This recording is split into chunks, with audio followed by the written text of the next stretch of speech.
what's up, everybody? Got my timer. Just occurred to me, I don't know about the clicking, though, for the next slides.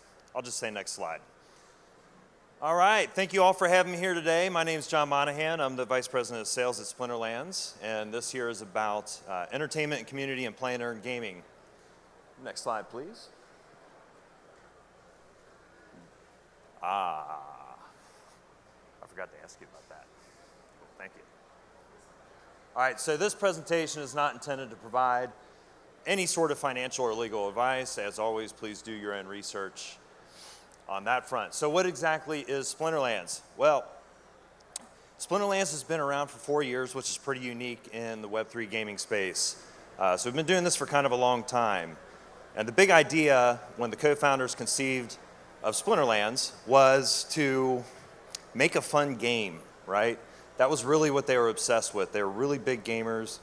They had some talent with game development, and also were big crypto enthusiasts and wanted to build this on blockchain, centered on the ideas of decentralized ownership of the game and ownership of the assets within the game, which is where blockchain comes in, right? So they were fascinated by this sort of intersection of gaming and blockchain technology. Splinterlands is an NFT-based collectible card game.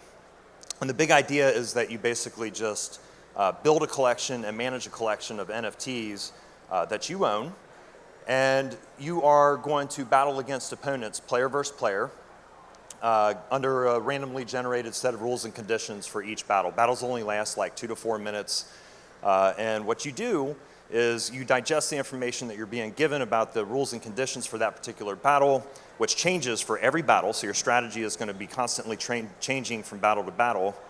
And you are going to select a team of monsters and summoners from your own card collection that you think can win that particular battle. And if you win the battle, you win both some crypto rewards in the form of dark energy crystals, but you also win reward shares, and there's a whole ranked reward system that is built around the game from there. So Splinterlands is also a wonderful tool to onboard Web 2 to Web 3, right? So I come from a background of education technology, and it's well known in learning science that gamification of any process is a wonderful way to make information sticky. For me personally, I was not transacting a lot in DeFi. I was far from a DeFi expert when I came to Splinterlands. And a lot of what I know at this point, which still isn't a lot, but a lot of what I know at this point, I learned through the process of frictionless crypto inside of Splinterlands, right? So it gives you a nice way to easily stair-step your way into it at a pace that feels comfortable for you, while also having fun doing it. Splinterlands' reach is pretty big at this point after 4 years. You know, we've got over 2 million registered users, over 900,000 unique active wallets, 200,000 daily active users. That's been up to 500,000 in the past as well. We're coming up on 3 billion games played, each of which is on-chain as a blockchain transaction. 5 million battles daily, 3 to 4 million transactions per day on-chain, 146 country, 10 plus languages, and over 1,000 guilds in the game. Really what this means is that we have an amazing community, and that is really a big part of what we do, is foster a sense of community and really have built that community brick by brick. I mean, the term play to earn wasn't even around 4 years ago when we started this thing off. And here we are. Why is that? Well, that's because we engage our community.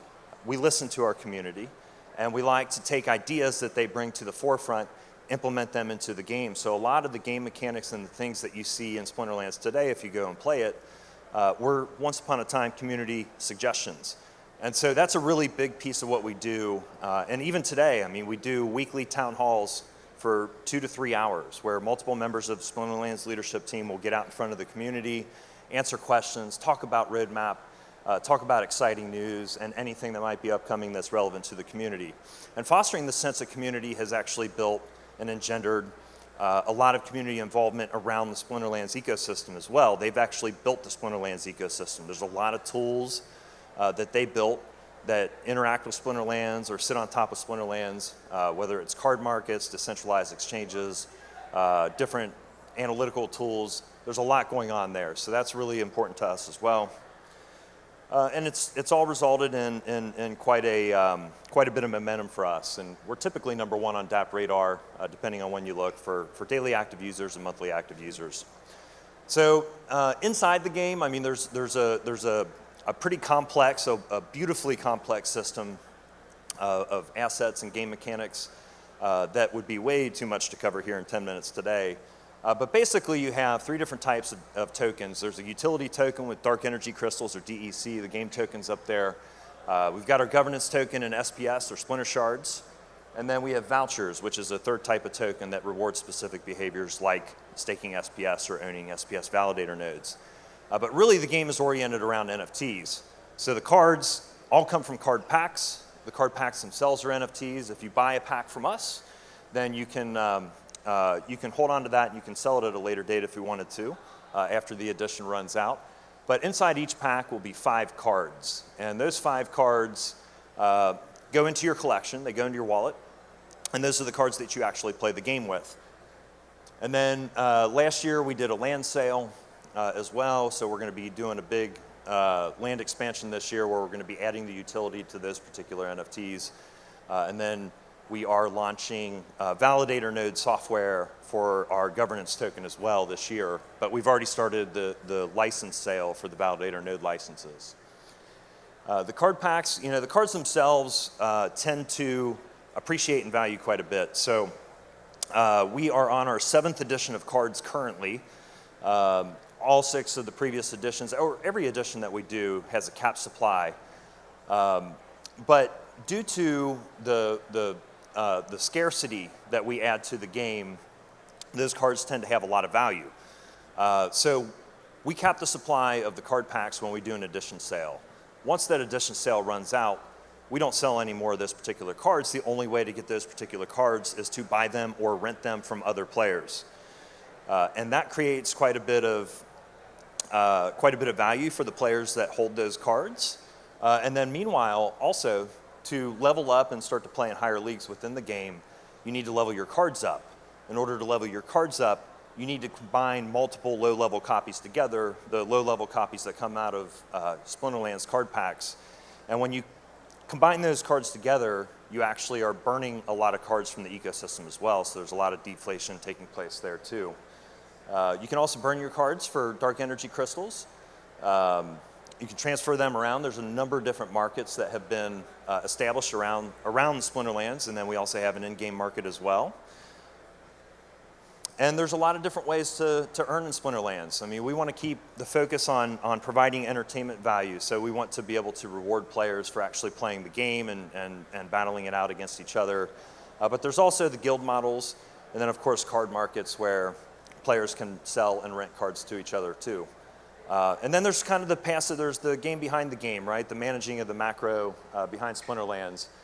And that provides a lot of passive earning opportunities, whether you're staking the governance token SPS, participating in liquidity pools, receiving airdrops for holding cards or participating in certain parts of Splinterlands, and then also operating SPS validator nodes that garners rewards as well. And then of course the guild model provides opportunities to those that maybe don't have the capability to build up a large collection on their own. It gives them a nice starting point to revenue share on whatever they're making, playing with the guild's assets. That gives the scholars the opportunity to start to accumulate their own collection as well.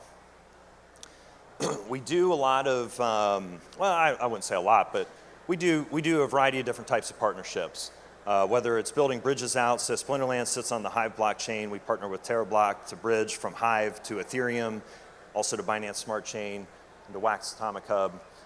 We announced earlier this year that we're going to be building another game for Warner Music Group, which is great. And then yesterday, we announced a whole new sports-oriented gaming ecosystem that we are calling Genesis League Sports. And our first partner that we're building a game for there is Major League Soccer. So that's going to be very exciting to us, and we're going to be getting into a pack sale here coming up in October. We expect to actually release the game itself by early next year. But the idea behind Genesis League Sports is that we'll have a whole sports ecosystem that shares governance token, shares utility token, but one will be Genesis League Soccer, Genesis League Football, Genesis League Basketball, perhaps Genesis League Hockey, and so on and so forth. So we are planning to continue down that path and partner on those fronts, and very, very excited about that. So feel free to engage with our team anytime. We're all pretty accessible, whether it be through the town halls that we do on a weekly basis, or come on by the booth. We got a booth right over here on the main floor.